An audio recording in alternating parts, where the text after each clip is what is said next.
Hello movie lovers, welcome to hifi cinemas. ನಾನು 2025ನಲ್ಲಿ ನೋಡಿದ ಸಿನಿಮಾಗಳಲ್ಲಿ ಒಂದೊಳ್ಳೆ ಕಾನ್ಸೆಪ್ಟ್ ಇರೋ, ಅದರಲ್ಲೂ ಮೋಸ್ಟ್ ಅಂಡರ್ ರೇಟೆಡ್ ಸಿನಿಮಾಗಳಲ್ಲಿ ನನಗೆ ಪರ್ಸ್ನಲ್ ಆಗಿ ಇಂಪ್ರೆಸ್ ಮಾಡಿದ ಟಾಪ್ 5 ಬೆಸ್ಟ್ ಸಿನಿಮಾಗಳನ್ನು ಈ ವಿಡಿಯೋದಲ್ಲಿ ನೋಡೋಣ. ಆ್ಯಂಡ್ ಈ ಲಿಸ್ಟ್ನಲ್ಲಿ ಆ್ಯಡ್ ಮಾಡಿದ ಎಲ್ಲ ಸಿನಿಮಾಗಳು ಕನ್ನಡ ಲ್ಯಾಂಗ್ವೇಜಲ್ಲೇ ಸಿಗ್ತವೆ. ಸೊ ಬನ್ನಿ, let's begin to the video. ಲಿಸ್ಟ್ನಲ್ಲಿ 5ನೇ ಸಿನಿಮಾ ಪೋನ್ ಮ್ಯಾನ್ ಅಂದರೆ ಬಂಗಾರದ ಮನುಷ್ಯ. ಇದು 2025ನಲ್ಲಿ ಬಂದಂಥ ಒಂದು ಮಲಯಾಳಂ ಸಿನಿಮಾ. ಇನ್ನು ಸಿನಿಮಾದಲ್ಲಿ ಬೈಸಿಲ್ ಜೋಸೆಫ್ ಹಾಗೆ ಲಿಜುಬಲ್ ಜಾಯ್ಸ್ ಅವರು ಮೈನ್ ಲೀಡ್ ರೋಲಲ್ಲಿ ಆ್ಯಕ್ಟ್ ಮಾಡಿರುವಂಥ ಸಿನಿಮಾ. ಇನ್ನು ಸಿನಿಮಾದ ಒನ್ ಲೈನ್ ಸ್ಟೋರಿ ವಿಷಯಕ್ಕೆ ಬರೋದಾದರೆ, ಸಿನಿಮಾದ ಹೀರೋ ಅಜೇಶ್ ಒಬ್ಬ ಗೋಲ್ಡ್ ಮ್ಯಾನ್ ಆಗಿ ಕೆಲಸ ಮಾಡ್ತಾ ಇರ್ತಾನೆ. ಅಂದರೆ ಇವನು ಕೆಲವು ಜ್ಯುವೆಲರಿ ಶಾಪ್ಗಳ ಜೊತೆ ಲಿಂಕನ್ನು ಇಟ್ಟುಕೊಂಡಿರ್ತಾನೆ. ಇವನು ಯಾವುದೇ ಮನೆಯಲ್ಲಿ ನಡೆಯೋ ಮದುವೆಯಲ್ಲಿ ಗೋಲ್ಡ್ ಪರ್ಚೇಸ್ ಮಾಡೋಕ್ಕೆ ದುಡ್ಡು ಇಲ್ಲ ಅಂದರೆ ಅವನು ಅವರಿಗೆ ಗೋಲ್ಡನ್ನು ಕೊಟ್ಟು ಅವರ ಮದುವೆಯಲ್ಲಿ ಬರೋ ಮೈ ದುಡ್ಡಿನಲ್ಲಿ ಅವನಿಗೆ ಎಷ್ಟು ಬರಬೇಕೋ ಅದನ್ನು ತಗೊಂಡು ಸೆಟಲ್ಮೆಂಟ್ನ ಮಾಡಿಕೊಳ್ತಾನೆ. ಸೊ ಅದೇ ಥರ ಸ್ಟಫಿ ಅನ್ನೋ ಒಂದು ಹುಡುಗಿಯ ಮದುವೆಗೆ ಚಿನ್ನವನ್ನು ಸಹ ಕೊಡ್ತಾನೆ. ಆ್ಯಂಡ್ ಮುಂದೆ ಮದುವೆ ಆದ ಮೇಲೆ ಅದನ್ನು ಕಲೆಕ್ಟ್ ಮಾಡಿಕೊಳ್ಳುವ ಪ್ರೋಸೆಸ್ನಲ್ಲಿ ಅವನು ಏನೆಲ್ಲ ಪ್ರಾಬ್ಲಮ್ನ ಫೇಸ್ ಮಾಡ್ತಾನೆ, ಕೊನೆಗೆ ತನ್ನ ಚಿನ್ನವನ್ನು ಪಡೆದುಕೊಳ್ತಾನೋ ಇಲ್ವೋ ಅಂತ ನೀವು ಸಿನಿಮಾ ನೋಡಿದ್ರೆ ತಿಳ್ಕೊತೀರಾ. ಇನ್ನು ಸಿನಿಮಾದಲ್ಲಿ ಒಬ್ಬ ಮಿಡಲ್ ಕ್ಲಾಸ್ ಹುಡುಗ ತನ್ನ ಲೈಫ್ನಲ್ಲಿ ಏನೆಲ್ಲ ಪ್ರಾಬ್ಲಮ್ನ ಫೇಸ್ ಮಾಡ್ತಾನೆ ಅಂತ ತುಂಬ ಚೆನ್ನಾಗಿ ಪ್ರೆಸೆಂಟ್ ಮಾಡಿದ್ದಾರೆ. ಸೊ ನೀವಿನ್ನು ಈ ಸಿನಿಮಾ ನೋಡಿಲ್ಲ ಅಂದರೆ ಒಂದ್ಸರಿ ಟ್ರೈ ಮಾಡಿ ನೋಡಿ. ಸಿನಿಮಾ ಜಿಯೋ ಹಾಟ್‌ಸ್ಟಾರಲ್ಲಿ ಕನ್ನಡ ಲ್ಯಾಂಗ್ವೇಜಲ್ಲೇ ಸಿಗುತ್ತೆ. ಲಿಸ್ಟ್ನಲ್ಲಿ 4ನೇ ಸಿನಿಮಾ ಪಡಾಕಲಂ. ಇದು ಇದೇ ವರ್ಷ ರಿಲೀಸ್ ಆದಂತಹ ಒಂದು ಮಲಯಾಳಂ ಸಿನಿಮಾ. ಇನ್ನು ಸಿನಿಮಾದಲ್ಲಿ ಸಂದೀಪ್ ಪ್ರದೀಪ್ ಅವರು ಮೈನ್ ಲೀಡ್ ರೋಲಲ್ಲಿ ಆ್ಯಕ್ಟ್ ಮಾಡಿರುವಂಥ ಸಿನಿಮಾ.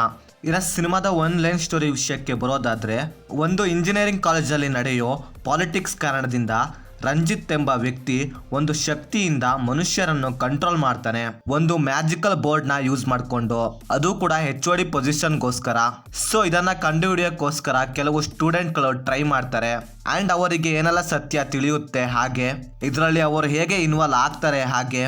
ಸೊ ಇದರಿಂದ ಸ್ಟೂಡೆಂಟ್ಗಳು ಮುಂದೆ ಏನೆಲ್ಲ ಪ್ರಾಬ್ಲಮ್ನ ಫೇಸ್ ಮಾಡಬೇಕಾಗಿ ಬರುತ್ತೆ ಅಂತ ನೀವು ಸಿನಿಮಾ ನೋಡಿದ್ರೆ ತಿಳ್ಕೊತೀರಾ. ಇನ್ನು ಸಿನಿಮಾ ಕನ್ನಡ ಲ್ಯಾಂಗ್ವೇಜಲ್ಲಿ ಜಿಯೋ ಹಾಟ್‌ಸ್ಟಾರಲ್ಲಿ ಸಿಗುತ್ತೆ. ಒಂದ್ಸರಿ ಟ್ರೈ ಮಾಡಿ ನೋಡಿ. ಇನ್ನು ಲಿಸ್ಟ್ನಲ್ಲಿ 3ನೇ ಸಿನಿಮಾ 3BHK.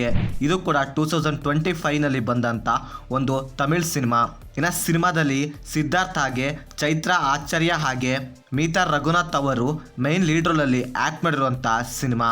ಇನ್ನು ಸಿನಿಮಾದ ಒನ್ ಲೈನ್ ಸ್ಟೋರಿ ವಿಷಯಕ್ಕೆ ಬರೋದಾದರೆ, ಒಂದು normal typical middle class family ತಮ್ಮದೇ ಆದ ಒಂದು ಕನಸಿನ ಮನೆ ಕಟ್ಟಬೇಕು ಎಂಬ ಒಂದು ಡ್ರೀಮ್ ಇರುತ್ತೆ.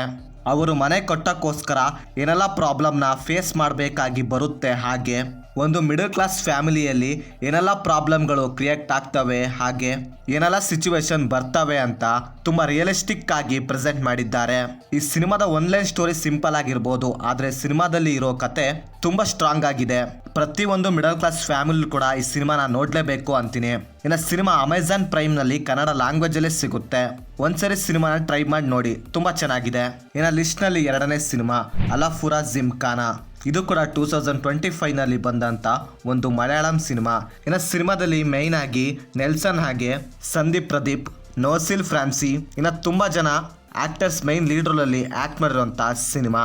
ಇನ್ನು ಇದರ ಒನ್ಲೈನ್ ಸ್ಟೋರಿ ವಿಷಯಕ್ಕೆ ಬರೋದಾದರೆ, ಸಿನಿಮಾದಲ್ಲಿ ಒಂದು ಹುಡುಗರ ಫ್ರೆಂಡ್ಸ್ ಗ್ರೂಪ್ನಲ್ಲಿ ಎಲ್ಲರೂ ಕೂಡ 12th ಪಾಸ್ ಮಾಡೋಕ್ಕಾಗದೆ ಫೇಲ್ ಆಗಿರ್ತಾರೆ. ಸೊ ಮುಂದೆ ಇವರು ಸ್ಪೋರ್ಟ್ಸ್ ಆಡಿದ್ರೆ ಸ್ಪೋರ್ಟ್ಸ್ ಕೋಟಾದಲ್ಲಿ ಕಾಲೇಜ್ನಲ್ಲಿ ಅಡ್ಮಿಷನ್ ಸಿಗುತ್ತೆ ಎಂಬ ಒಂದೇ ಒಂದು ಕಾರಣದಿಂದ ಬಾಕ್ಸಿಂಗ್ ಕಲಿಯೋಕೆ ಸ್ಟಾರ್ಟ್ ಮಾಡ್ತಾರೆ. ಆ್ಯಂಡ್ ಮುಂದೆ ಇವರ ಬಾಕ್ಸಿಂಗ್ ಲೈಫ್ ಹೇಗಿರುತ್ತೆ, ಹಾಗೆ ಈ ಬಾಕ್ಸಿಂಗ್ನಲ್ಲಿ ಇವರು ಎಲ್ಲಿಯವರೆಗೆ ಹೋಗಿ ರೀಚ್ ಆಗ್ತಾರೆ, ಹಾಗೆ ಸೊ ಇದರಿಂದ ಇವರಿಗೆ ಯಾರಿಗೆಲ್ಲ ಕಾಲೇಜಲ್ಲಿ ಅಡ್ಮಿಷನ್ ಸಿಗುತ್ತೆ ಎಂಬುವುದು ಸಿನಿಮಾದ ರಿಮೈನಿಂಗ್ ಸ್ಟೋರಿ. ಇನ್ನು ಸಿನಿಮಾ ಸೋನಿ ಲೈವ್ನಲ್ಲಿ ಕನ್ನಡ ಲ್ಯಾಂಗ್ವೇಜಲ್ಲೇ ಸಿಗುತ್ತೆ. ಇನ್ನು ಸಿನಿಮಾ ತುಂಬ ಚೆನ್ನಾಗಿದೆ, ಒಂದ್ಸರಿ ಟ್ರೈ ಮಾಡಿ ನೋಡಿ. ಲಿಸ್ಟ್ನಲ್ಲಿ ಲಾಸ್ಟ್ ಆ್ಯಂಡ್ ಫಸ್ಟ್ ಮೂವಿ ಕುಟುಂಬಸ್ಥಂ. ಇದು ಕೂಡ ಇದೇ ವರ್ಷ ರಿಲೀಸ್ ಆದಂತಹ ಒಂದು ತಮಿಳ್ ಸಿನಿಮಾ. ಇನ್ನು ಸಿನಿಮಾದಲ್ಲಿ ಮಣಿಕಂಠನ್ ಹಾಗೆ ಸಾನವಿ ಮೇಘನಾ ಅವರು ಮೈನ್ ಲೀಡ್ ರೋಲಲ್ಲಿ ಆ್ಯಕ್ಟ್ ಮಾಡಿರುವಂತಹ ಸಿನಿಮಾ. ಇನ್ನು ಸಿನಿಮಾದ ಒನ್ ಲೈನ್ ಸ್ಟೋರಿ ವಿಷಯಕ್ಕೆ ಬರೋದಾದರೆ, ನವೀನ್ ಲವ್ ಮಾಡಿ ಅವರ ಮನೆಯವರ ಒಪ್ಪಿಗೆ ಇಲ್ಲ ಅಂದರೂ ಅವನು ಪ್ರೀತಿಸಿದ ಹುಡುಗಿಯ ಜೊತೆ ರಿಜಿಸ್ಟರ್ ಮ್ಯಾರೇಜ್ ಮಾಡಿಕೊಳ್ತಾನೆ. ನೆಕ್ಸ್ಟ್ ಅವನು ಒಬ್ಬ ಫ್ಯಾಮಿಲಿ ಮ್ಯಾನ್ ಆಗಿ ಕನ್ವರ್ಟ್ ಆಗಿ ತನ್ನ ಸಂಸಾರವನ್ನು ಹೇಗೆ ನಡೆಸಿಕೊಂಡು ಹೋಗ್ತಾನೆ, ಹಾಗೆ ಮುಂದೆ ಅವನ ಫ್ಯಾಮಿಲಿಯಲ್ಲಿ ಏನೆಲ್ಲ ಪ್ರಾಬ್ಲಮ್ಗಳು ಬರ್ತವೆ, ಹಾಗೆ ಅದರಿಂದ ಇವನ ಲೈಫ್ನಲ್ಲಿ ಏನೆಲ್ಲ ಆಗುತ್ತೆ, ಮುಂದೆ ಅವನು ಆ ಪ್ರಾಬ್ಲಮ್ಗಳನ್ನು ಸಾಲ್ವ್ ಮಾಡ್ತಾನೆ ಇಲ್ವೋ ಎಂಬುವುದು ಸಿನಿಮಾದ ರಿಮೈನಿಂಗ್ ಸ್ಟೋರಿ. ಇನ್ನು ಸಿನಿಮಾದಲ್ಲಿ ಬರೋ ಪ್ರತಿಯೊಂದು ಸೀನ್ಸ್ಗಳು ಕೂಡ ಈಗಿನ ಮಿಡಲ್ ಕ್ಲಾಸ್ ಫ್ಯಾಮಿಲಿಯಲ್ಲಿ ನಡೆಯೋ ಸಿಚುವೇಶನ್ ನ ತುಂಬಾ ರಿಯಲಿಸ್ಟಿಕ್ ಆಗಿ ಕಣ್ಣಿಗೆ ಕಟ್ಟುವ ಹಾಗೆ ಪ್ರೆಸೆಂಟ್ ಮಾಡಿದ್ದಾರೆ. ಸೊ ಅಷ್ಟು ರಿಯಲಿಸ್ಟಿಕ್ ಆಗಿ ಕನ್ವೆ ಮಾಡಿದ್ದಾರೆ. ಇನ್ನು ಸಿನಿಮಾ ZEE5 ನಲ್ಲಿ ಕನ್ನಡ ಲ್ಯಾಂಗ್ವೇಜ್ ಅಲ್ಲೇ ಸಿಗುತ್ತೆ. ನೀವಿನೇ ಸಿನಿಮಾ ನೋಡಿಲ್ಲ ಅಂದ್ರೆ ಒಂದ್ಸರಿ ಟ್ರೈ ಮಾಡಿ ನೋಡಿ.